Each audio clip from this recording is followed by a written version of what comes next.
90년생이 온다. 많이들 읽어보신 책일 텐데요. 그 책의 저자와 실제 상사였던 분이 이번에 책을 함께 내셨다고 해요. 팀장 바로 당신의 조건. 그럼 책 속으로 고고싱. 매니지먼트 역량, 리더십 역량, 무엇이 필수인가? 팀장에게 매니지먼트 역량과 리더십 역량 중 한 가지가 부족하면 어떤 일이 생길까요? 여기 다른 두 자전거가 있습니다. 여러분도 TV나 영상을 통해 외발 자전거 타는 걸 본 적이 있을 겁니다. 일반인이 외발 자전거를 배워 타기란 어렵고 시간도 오래 걸립니다. 설령 배웠다 해도 빠른 속도로 오랫동안 탈 수도 없습니다. 팀장에게 매니지먼트 역량과 리더십 역량 중 하나라도 없으면 마치 외발 자전거를 타고 가는 것과 다를 바 없습니다. 따라서 팀장은 매니저 역할과 리더 역할의 균형이 필요하죠. 이 과정은 팀장 역할을 균형에 방점을 두고 있기 때문에 부하로서 팀장과 동료로서 팀장의 역할도 비중 있게 다루고자 합니다. 이 과정을 마치면 여러분은 상하 좌우 이해 관계자들에게 보다 완벽한 팀장의 모습을 보여줄 수 있을 테니 기대해도 좋습니다. 코치가 메타포어를 활용해 설명하자 S유통 서 팀장이 질문했다. 코치님, 저는 상사로서 팀장 역할을 제대로 하지 못하고 있는 것 같아요. 조금 전에 매니지먼트 역량과 리더십 역량은 자전거 바퀴와 같다고 하셨는데 이 두 가지가 부족하면 팀과 팀장에게 어떤 일이 벌어지나요? 좋은 질문입니다. 여러분께 다시 질문하겠습니다. 매니지먼트 역량이 부족한 팀장과 리더십 역량이 부족한 팀장 중 어느 쪽이 팀에 더 해로울까요? 제게 상황 대응 리더십을 알려준 켄 블랜차드의 수석 부사장은 그 질문에 이렇게 대답했습니다. 리더십 없는 매니지먼트는 평범한 팀을 만들고 매니지먼트 없는 리더십은 팀의 재앙을 만든다. 영어식 언어 유희 같지만 매니지먼트 역량을 먼저 갖춰야 하고 그게 조직 운영에 우선적으로 필요하다는 의미입니다. 직설적으로 매니지먼트 역량이 부족한 팀장은 팀 자체가 해체되게 만들거나 팀장 자신이 불명예스럽게 물러나는 비극적인 상황이 온다는 겁니다. 따라서 목표 달성을 논하고 평가와 보상을 통한 동기부여를 말하는 게 중요한 게 아니라는 거죠. 순간 교육장 분위기가 싸늘해졌다.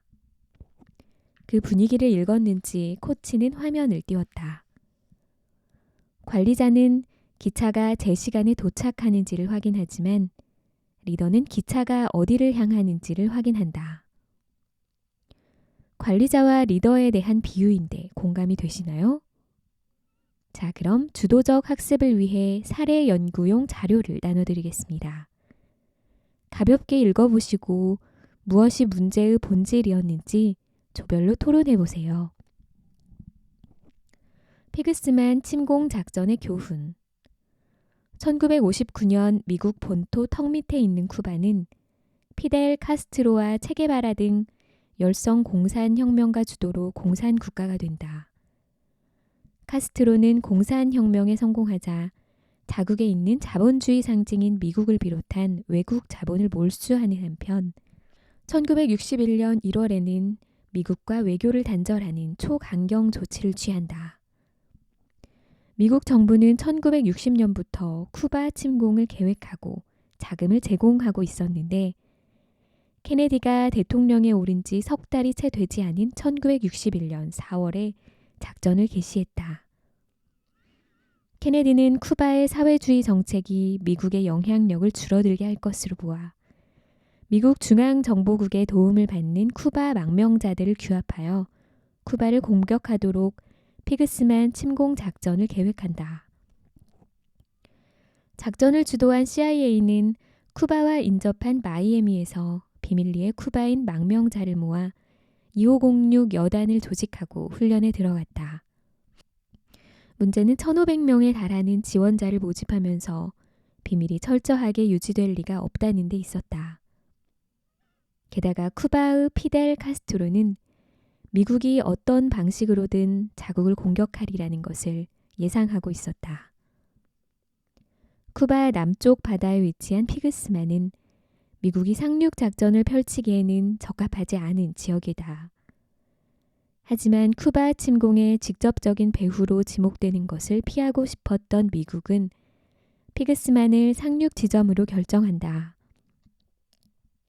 1961년 4월 15일 8대의 B-26 폭격기가 날아올라 쿠바의 기습적인 폭격을 단행했다. 폭격은 성공적이었지만 폭격을 마친 폭격기 중 2대가 미국 영토인 플로리다로 날아가는 실수를 저지른다. 이로써 피그스만 침공작전은 미국이 아닌 쿠바 망명 세력의 도발로 꾸며 책임을 회피하려던 미국의 계획에 차질이 생겼다.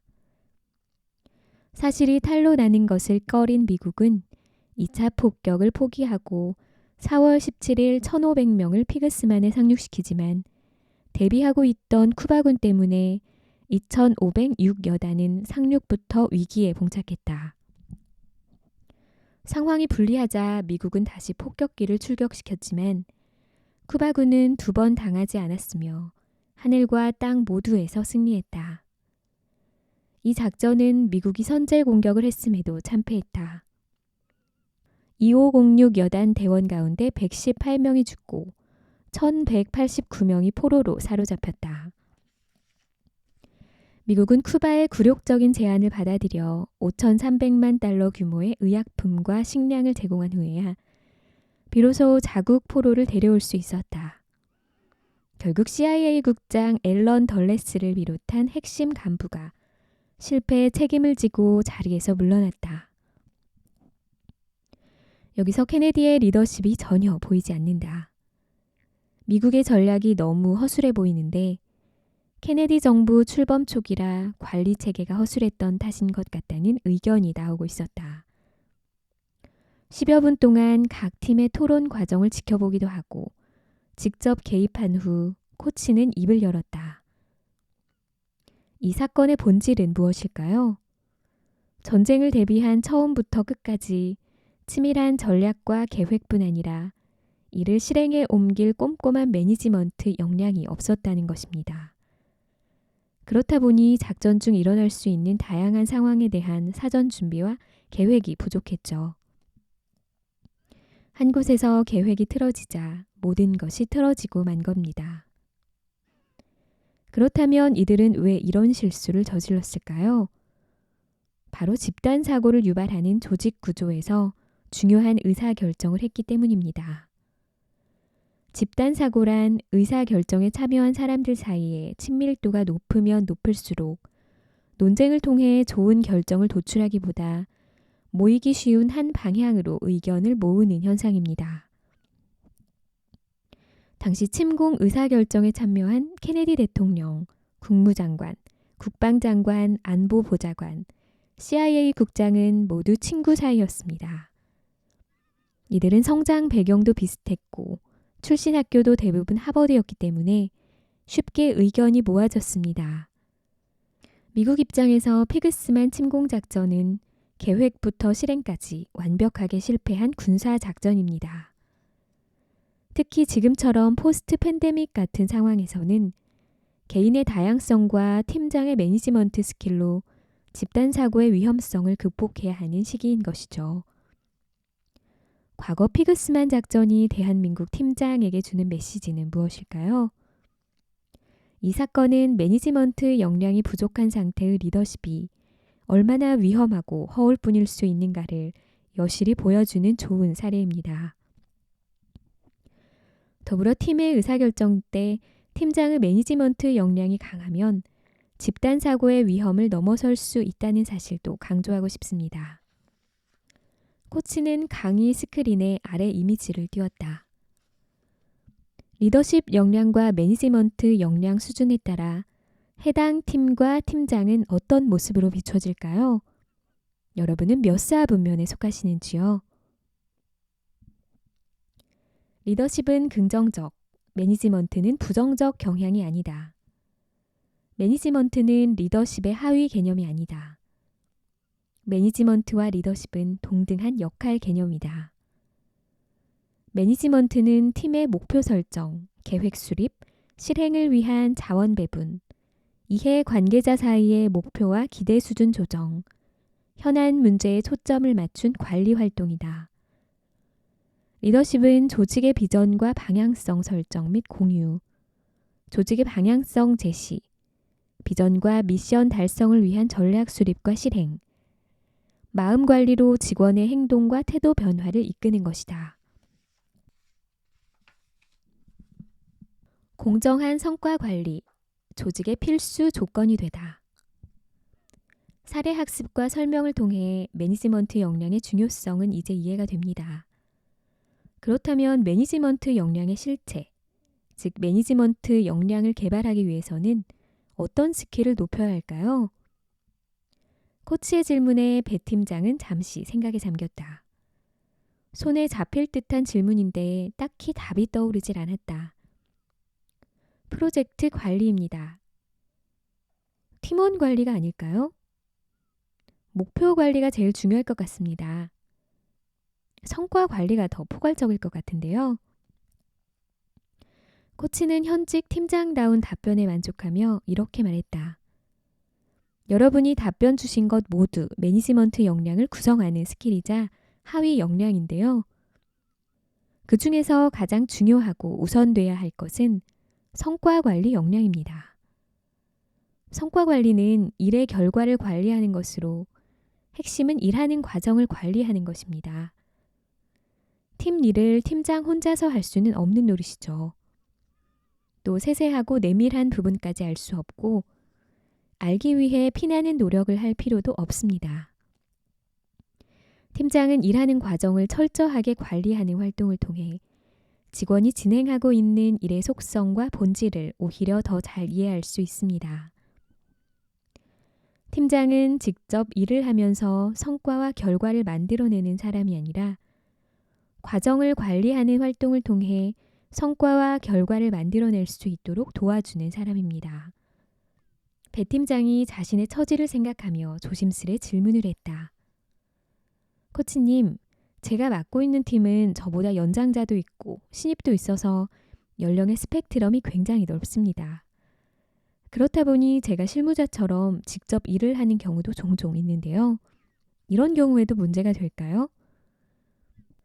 상황에 따라 팀장이 직접 일을 해야 하는 상황이나 순간은 분명히 있습니다. 하지만 그건 예외적인 경우에 해당하고 상황이 정상화되는 순간 직원에게 일의 역할과 책임을 명확하게 넘겨야 합니다. 물론 필요하다면 동료나 팀장의 관찰과 피드백이라는 2중, 3중의 안전장치를 만들어야 합니다. 성과 관리의 기본은 과정 관리라 해도 과언이 아닌데요. 그럼 과정 관리가 무엇인지 이어나가 보겠습니다. 코치님, 요즘 OKR이 대세라고 하던데 간단한 설명 좀 부탁드립니다. 옆조에 있던 팩이 넘쳐 보이는 팀장이 질문을 불쑥 던졌다. 예, 좋은 질문입니다. OKR을 설명하기 위해서는 먼저 MBO와 BSC에 대한 이해가 필요합니다. MBO는 목표에 의한 관리다. 경영학의 아버지라 일컫는 피터 드러커가 계획 관리 방법으로 소개해 기업과 다양한 조직에서 목표 관리 도구로 활용하는 관리 방법이다. MBO는 직원이 조직 목표를 근간으로 직접 자신의 목표를 설정하고 이 목표의 재량권을 가지고 달성을 위해 노력한다. 일정 기간의 수행 결과를 자신이 세운 목표에 비추어 평가받아 오너십과 책임감을 높이는 성과 관리 방식이다. 팀장과 직원은 목표 달성을 위한 공동 운명체로 맺어져 자발적인 협력을 가능하게 한다. 그 과정에서 팀장의 피드백과 코칭을 통해 성과를 높이고 직원의 동기부여에도 기여하는 등 긍정적인 면이 많다. 이는 플랜 2, C와 같이 목표 설정, 목표 실행, 성과 평가 3단계로 진행한다. MBO는 인간은 본래 일을 싫어하는 것이 아니라 자기가 받아들인 일의 달성을 위해 스스로 통제하고 책임진다는 맥그리거의 Y 이론적 인간관에 기초한 것이다. 권한을 직원들에게 적절히 위임하는 분권화와 자발적 참여가 전제 조건이다. BSC는 MBO의 문제점을 보완하기 위해 개발됐다. 목표 수립에서부터 평가까지, 재무, 고객, 내부 프로세스, 학습과 성장의 4가지 성과 지표를 필수 도입하여 개인 목표가 조직에 실질적인 도움이 되도록 관리하는 것이다. 목표 설정과 평가에서 균형을 이루어야만 조직과 개인은 조화롭게 성장할 수 있고 지속적인 성과 창출도 가능하다. OKR은 최근 한국 기업도 속속 도입하고 있는 추세다. 인텔의 전 CEO인 앤디 그로브가 창안하여 구글을 거쳐 실리콘밸리와 최근 주요 기업으로 확대되고 있는 성과 관리법이다. 조직 차원에서 목표를 설정하고 결과를 추적할 수 있도록 해주는 목표 설정 프레임워크다. 기존의 1년 주기 성과 관리는 빠르게 변화하는 경영 흐름에 편승하기 역부족이기 때문에 3개월마다 팀 단위의 성과 평가를 진행하는 방식이다.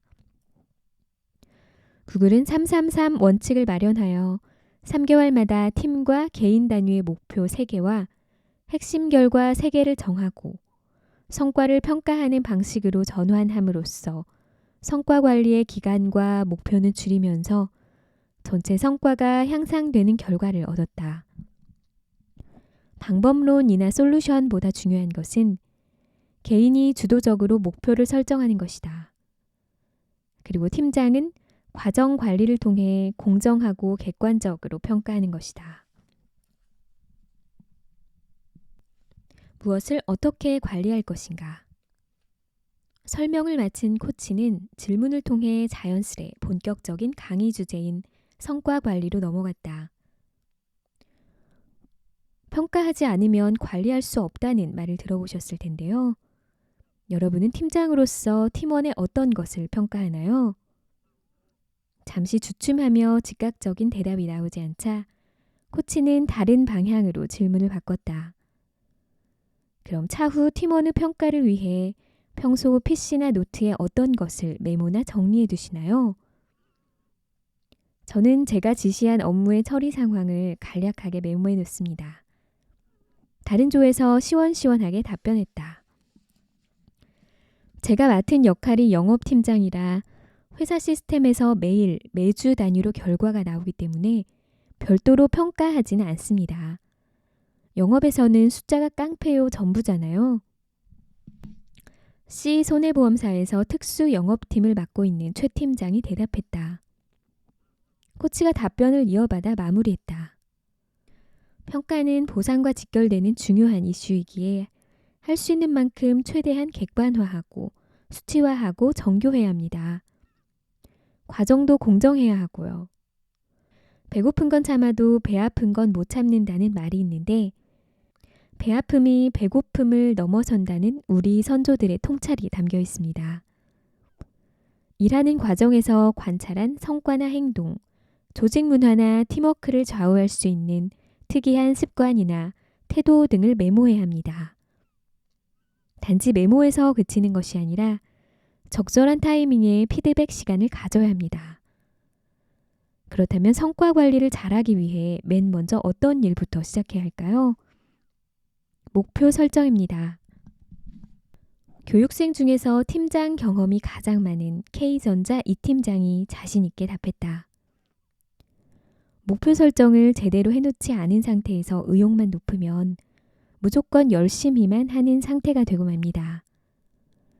열심히 하는 게 나쁘거나 문제는 아니지만 무턱대고 열심히 한다고 좋은 성과가 나오지는 않죠. 방향이 틀리면 속도는 의미가 없다는 말이 있는데 이런 경우를 두고 하는 말입니다. 팀장님이 열심히 하면 할수록 팀에 해가 되고 독이 되는 아이러니한 상황이 벌어지고 마는 것이죠. 코치는 일반인으로 보이는 인물 사진 2장을 스크린에 띄웠다. 왼쪽 사진은 실제 인물이 아닙니다. 제가 뒷담화할 선배와 이미지가 비슷한 가상의 인물입니다. 그 선배는 영업소장이었는데 아주 천재적인 기억력과 재미있는 표현으로 영업사원들이 좋아하는 사람이었죠.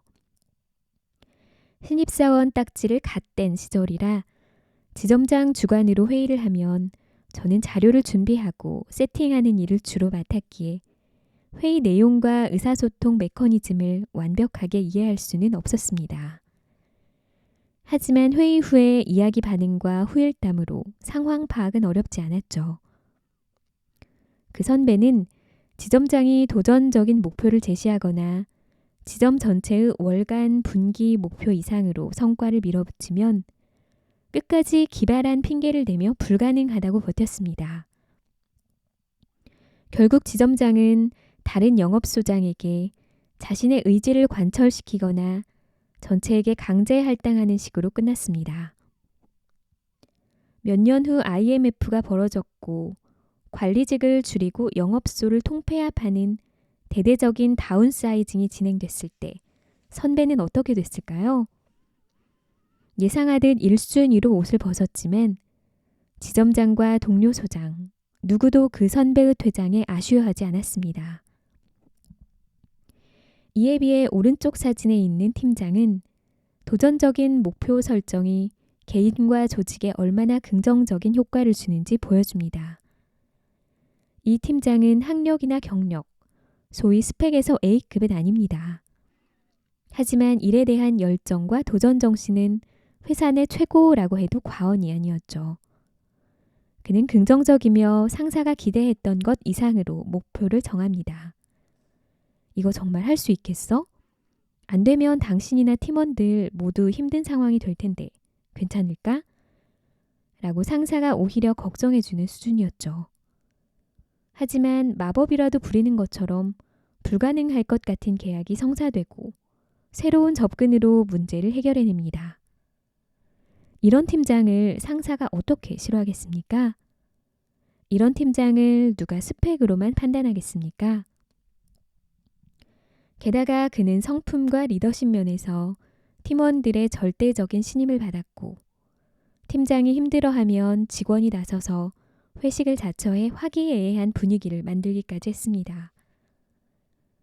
사례와 설명을 경청하던 배 팀장이 심기가 불편한 듯 조용히 손을 들었다.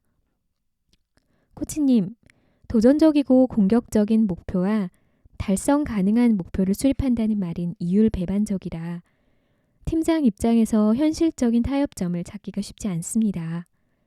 특별한 노하우나 방법이 있나요? 코치는 당황하는 표정이었지만 이내 여유를 찾았다. 배 팀장님, 좋은 지적이자 질문입니다. 사실 그런 접점의 목표를 찾아내기 위해 고민하고 궁리하는 게 팀장이나 고위 관리자의 역할입니다. 통상적으로 관리자가 실무를 직접 하지는 않습니다. 그렇기에 생기는 시간적인 여유를 새의 눈으로 상공에서 숲 전체를 내려보며 적절한 목표 수준을 찾아내는 데 활용해야 합니다. 궁즉통이란 말을 들어보셨을 겁니다. 궁하거나 불리한 처지에 있으면 도리어 해결할 방법을 찾는다는 말이죠. 사람은 해법이 보이지 않으면 완전히 몰입하게 되고 결국 해결책을 찾아내곤 합니다. 최근 미국의 경영학자들은 창의적 성과와 위기 돌파를 위해서 일부러 자원을 부족하게 주라고 조언합니다. 이는 인간에 대한 깊은 이해에서 나온 통찰력이라고 봅니다. 따숩고 배부르면 고난을 금세 잊고 그러다 결국 새로운 고난을 맞는다는 말도 있지 않습니까? 제가 현장 직원들의 반응을 정리해봤습니다. 어떤 상황인지 맞춰보세요. 자, 첫 번째입니다. 올해 목표 달성은 애저녁에 글러먹었네. 올해도 인센티브는 남의 나라 잔치가 되겠군. 도대체 누가 이따위 목표를 정한 거야? 지들이 직접 해보라 그래. 이게 가능하긴 한 이야기야? 우리 직원들이 연초마다 술자리에서 자주 하던 말이 아닌가요? 아니, 여러분들도 실무자 때 이렇게 반응하지 않았나요? 이런 반응도 있습니다. 와, 목표 살벌하네. 올해도 빡세게 하지 않으면 쉽지 않겠네. 우리 팀 여름 휴가는 다 갔다. 작년에도 이래서 휴가 가느라 죽을 뻔했다고. 아이고, 우리 팀장님 불쌍해서 어쩌냐? 하여튼 우리 상무님 대단해. 딱 죽지 않을 만큼 일해야 한다는 이야기네. 얼핏 보면 그 말이 그 말 같지만 분명히 다릅니다. 하나는 도전해보고 싶지 않은 무리한 목표에 대한 반응이고, 하나는 힘들긴 하지만 달성 가능성이 있는 도전적인 목표에 대한 직원들의 반응입니다. 이번에는 직원들과 면담, 목표 확정을 위한 면담에 대해 살펴보겠습니다. 팀장의 역할 중 가장 어려운 점으로 언제나 랭크되는 게 면담입니다. 그만큼 면담은 팀장에게 스트레스이자 어려운 일입니다. 긴급 질문 하나 드리겠습니다. 면담을 잘하면 어떤 점이 좋을까요? 인간적인 친밀감을 쌓기 좋습니다. 업무 효율이 올라갑니다. 불필요한 오해나 갈등을 줄일 수 있습니다. 다양한 답변이 오가던 그때 국내에서 몇 년 전 정리해고 문제로 시끄러웠던 기업에서 온 팀장이 질문했다. 코치님, 팀장이 면담을 잘해서 신뢰가 쌓이고 친밀감이 쌓이는 게 무조건 좋은 일은 아닌 것 같습니다. 저희 회사의 경우 정리해고 시기에 팀 관리를 잘했던 팀장이 더 스트레스 받고 힘들어했습니다. 자신을 믿고 따르던 사람을 자신이 지명해서 내보내야 하는데 면담 때 해줬던 말이 오히려 자신을 올가매는 것 같은 기분이었다고 하더라고요. 김 팀장님, 좋은 답변과 경험을 통한 질문 감사합니다. 그렇다면 이제 직원들과 면담할 때 팀장이 꼭 지켜야 할 것과 결코 하면 안 되는 것을 살펴보겠습니다. 해야 할 것. 열린 마음으로 경청, 관심과 애정, 구성원을 객관적으로 평가하고 성과 향상과 성장을 돕겠다는 진정성, 구성원의 입장을 고려한 쌍방향 소통, 잘한 것에 대한 칭찬과 인정, 팀장이 실수하거나 놓친 것에 대한 사과와 정정, 구성원의 장점을 찾아 자존심을 세워줌, 개선해야 할 사항에 대한 명확한 지적, 하지 말아야 할 것, 구성원의 결점을 파헤치려는 의도로 듣고 싶은 것만 듣기, 권위적이고 강압적인 분위기 조성, 1년에 한두 번씩 어쩔 수 없이 해야 한다는 의무감, 팀장 입장에서만 일방적으로 진행, 구성원이 실수한 것에 대한 맹렬한 비판, 자신의 실수와 행위는 철저하게 외면, 구성원의 단점만 찾아 자존감 건듦, 개선해야 할 점에 대한 애매모호한 지적. 상식적이고 당연한 것 투성인데 실제로는 잘 지켜지지 않는 게 현장의 문제입니다. 이런 사소하고 상식적인 것들이 지켜지지 않는 데는 직원을 무시하거나 깔보는 팀장의 속마음이 반영돼 있습니다. 직관적인 이해를 위해 목표 확정을 위한 면담 자리라고 가정을 해보겠습니다. 여러분은 S상사 영업 1팀장입니다. 여러분의 직원 중 김대리가 내년 1년 동안 관할 지역에서 20억 원의 매출을 달성해야만 팀의 목표를 달성하는 데 무리가 없다고 합시다. 이 정도 수준의 목표가 적당하다는 것은 팀장도 알고 김대리도 알고 있습니다. 하지만 김대리는 자신에게 유리한 합의를 위해 18억 원으로 목표를 잡아서 면담장에 나타났습니다. 여러분이 팀장입니다. 어떻게 해야 할까요? 1번. 쿨하게 18억 원에 합의한다. 2번. 팀장이 더 높여 22억 원으로 윽박지른다. 3번. 18억과 20억 원 중간인 19억 원에서 합의한다. 4번. 20억 원을 고수한다. 절반 정도 교육생이 4번에 손을 들었다. 2명은 괘씸죄에 걸렸으니 22억 원으로 밀어붙여야 한다고 했다. 배 팀장은 20억 원에 손을 들었지만 실제로 본인은 19억 원과 같은 상황에서 마무리했던 기억이 떠올랐다.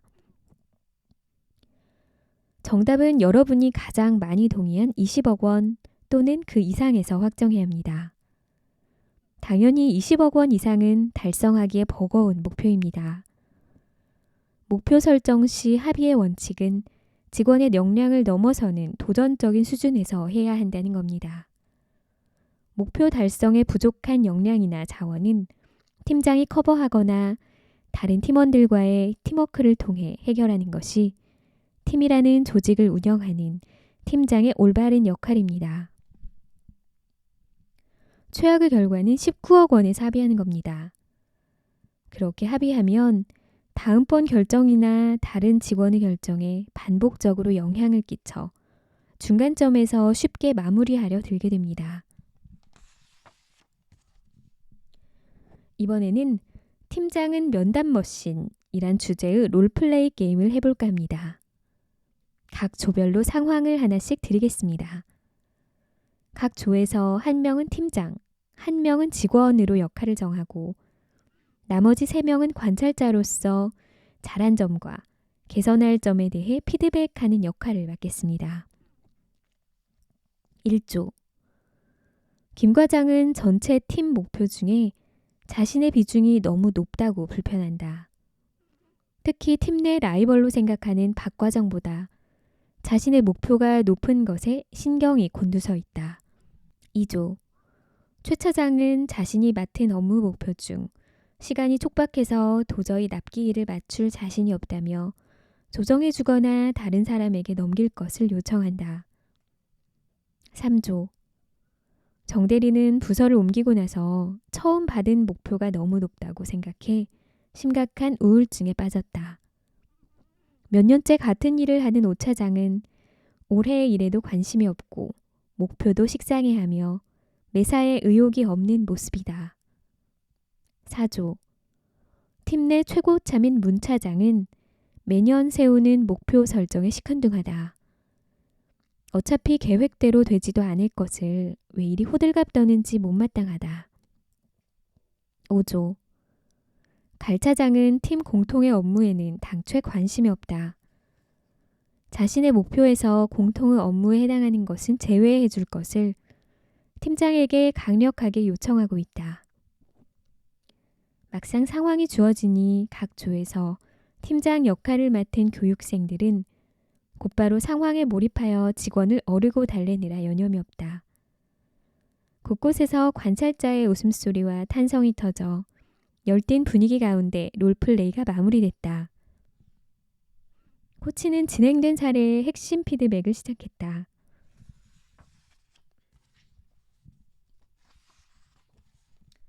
양 코치의 원포인트 레슨. 다른 직원과 비교하여 목표가 높다고 반응할 때.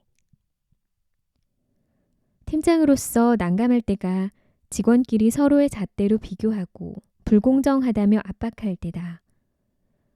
객관적이고 공정하게 목표를 할당하고 결과도 제대로 평가하고 싶은 것이 모든 팀장의 기대사항이다. 하지만 목표 수립 단계부터 불평, 불만과 공정성 시비에 휘말리면 시작부터 진이 빠지고 만다. 이때 팀장이 어느 한 사람의 편을 드는 순간 팀 분위기와 사기는 나락으로 떨어진다. 팀 분위기가 돌변하는 것보다 팀장에게 더 두려운 것은 팀장에 대한 신뢰가 무너져 버리는 것이다. 무조건 공평하게 세팅했으니 팀장을 믿고 따르라 라고 할 것인가? 아니면 왜 다른 사람의 목표에 신경을 쓰느냐? 라며 호통칠 것인가? 이상적인 접근은 전체 팀원의 목표를 제출하기 전부터 충분히 시뮬레이션 해보는 것이다.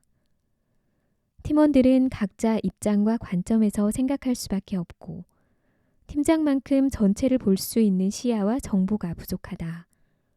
따라서 함정과 오류가 있기 마련이다. 김 과장은 박 과장보다 목표가 높다고 생각하는 것 같은데 나는 김 과장의 일에 대한 열정과 몰입, 성장에 대한 의지를 잘 알고 있어. 따라서 올해는 더 도전적으로 일하기에 좋은 시기인 것 같아. 우선 도전해보자고. 만약 진행 과정에서 어려운 문제가 있으면 내 선에서 직접 지원할 테니 초반부터 위축되지는 마. 기간이 촉박한 목표라고 반응할 때 시간에 쫓기면 전체 판을 제대로 볼 수 없고 시야가 좁아지며 자신의 실력을 제대로 발휘하기 힘들다. 시간에 쫓기면 스트레스도 훨씬 많이 받는다. 그렇기 때문에 직원에게 시간이 촉박한 과제를 할당해야 할 때는 경험, 역량, 스트레스 내성 등을 고려해 결정해야 한다. 해당 직원이 시간이 촉박한 과제로 스트레스를 받거나 왜 이런 일은 항상 자신에게만 주는가 라는 반응을 보이면 팀장이 할 수 있는 투입 가능한 자원 지원을 약속하고 실천한다. 그래야 다른 직원도 촉박하거나 급하게 떨어지는 과제를 안심하고 맡는다. 시간이 촉박한 과제를 실수했을 때는 회복할 시간적 여유가 없기 때문에 업무 숙련도가 높은 직원을 선택할 수밖에 없다. 따라서 급한 과제라면 서포트 인력을 붙여준다. 이로써 차후 비슷한 상황이 발생할 때 수습이 가능한 경험자를 한 명 더 만들어 놓을 수 있게 된다. 그건 그때 가서 생각하고 라고 하거나 내년에 이 팀을 다시 맡을지 안 맡을지도 모르는데 오버하지 말자라는 생각은 무책임한 자세다. 목표 달성에 자신감 없어 하거나 목표 자체에 식상하게 반응할 때 팀장은 직원이 자신감이 없어 할 때 역량이 낮아서인지 경험이 부족해서인지 심리적인 요인인지 개인적인 사정이 있는지 확인해야 한다. 익숙하지 않거나 경험해보지 않은 일에 불안감이나 거부감을 보이는 건 당연하다. 하지만 조직에서 잘할 수 있거나 해본 일만 할 수는 없기 때문에 이는 팀 역량이 퇴보하는 지름길이 된다. 역량과 경험의 문제라면 새로운 기회를 통해 자연스럽게 쌓아가는 것이란 사실을 짚어주고 앞서 비슷한 일을 해왔던 동료나 팀장이 직접 지원할 수 있도록 협업 분위기를 조성해야 한다. 그렇게 서로 인수인계를 철저히 해주는 분위기를 만드는 것이다. 더불어 팀장이 가진 정보나 자료는 아낌없이 공유한다. 팀장이 자료를 아낀다고 뭔가 달라지거나 득이 되는 상황은 거의 오지 않는다. 오히려 정보와 자료를 적극적으로 공유함으로써 팀장에 대한 신뢰와 존중감을 높이고 불필요한 일로 시간을 허비하는 걸 막을 수 있다. 목표를 식상하게 생각하는 직원은 대부분 고성과자다. 같은 일을 반복하다 보면 매너리즘에 빠지는 게 이치다. 하지만 일을 식상해하고 흥미를 느끼지 못한다고 그 직원을 위해 일을 바꾸거나 계획에도 없는 일을 줄 수 없다. 또한 그래서도 안 된다. 이럴 때는 지금보다 도전적인 목표를 부여해 주는 것이 좋다. 목표는 달성하기 위해 있는 것이지 걸어놓고 자기 만족을 위해 있는 것이 아니다. 힌두교 속담에 다른 사람보다 내가 더 나아 보일 때 내가 고귀해지는 것이 아니라 내가 과거의 나보다 더 나아졌을 때 비로소 고귀해진다라는 말이 있다. 팀장은 직원이 다른 사람을 비교 대상으로 삼는 것이 아니라 자기 자신, 그것도 자기 과거 성과를 넘어서는 것이 중요하다는 것을 강조해야 한다. 구체적인 행동 계획을 세우는 것을 불필요하다 반응할 때, 계획 세우는 것을 어려워하거나 부담스러워하는 직원들이 있다. 이들은 크게 두 부류로 나눠 생각할 수 있다. 하나는 구체적인 행동 계획을 세우면 자신의 일거수일투족을 팀장이 감시하거나 나중에 자신이 저지른 실수나 업무가 지연되는 상황에서 빼도 박도 못하게 된다고 생각하는 사람들이다. 다른 하나는 계획적으로 일하는 부류가 아니라 즉흥적이고 비체계적으로 생각하고 일하는 사람들이다. 이들은 체계적이고 꼼꼼한 계획을 세우는 것 자체가 불편하고 체질에 맞지 않는다고 생각한다. 직원이 어느 쪽이든 구체적인 행동 계획을 세우지 않는 것에 관대하면 안 된다. 팀원이 많고 여러 기능적인 일이 포함된 대팀제 팀장이라면 특히 더 일을 최대한 구체화하고 잘게 쪼개 세분화해야 한다. 그래야 팀원 전체의 일과 진행 상태를 한눈에 파악할 수 있다. 어떤 일에 언제 개입할지, 개입의 정도는 어느 정도가 적당한지, 누구와 누구를 협업시켜야 하는지, 특정 일에 누구를 추가로 지원할지 등 객관적인 판단을 내릴 수 있기 때문이다. 꼼꼼히 계획하는 것을 두고 페이퍼워킹으로 몰아세우려는 사람들이 있다.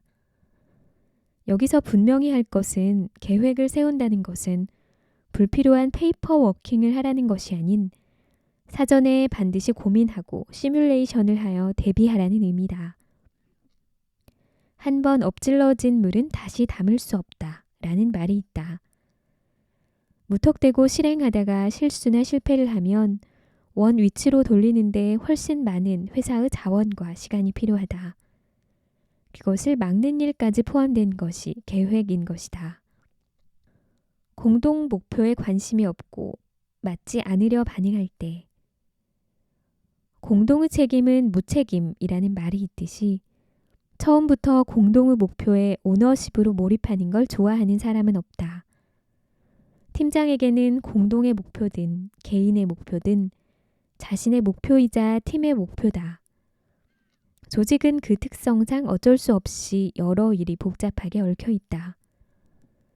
여러 사람이 얽혀 있는 일은 책임 소재가 불분명하기 때문에 공과를 따지기도 쉽지 않다. 우리 정서상 귀찮고 사소한 일들은 후배에게 시키거나 굳이 시키지 않아도 알아서 챙기는 것을 미덕으로 삼고 있어 더 그렇다. 눈치가 빠른 사람은 공동의 목표를 아무리 잘해도 그 공이 자신의 공으로 오지 않을 것을 알기 때문에 싫어한다. 후배들은 사소하고 귀찮은 일만 하게 되고 역량은 늘지 않는다고 싫어한다. 따라서 언제나 팀 전체의 합을 키우는 것이 팀장의 가장 중요한 업무다. 개인의 일보다 전체의 일을 우선하고 그렇게 행동하는 직원이 평가와 보상의 상대적 이익을 얻을 수 있도록 끝까지 챙겨야 한다.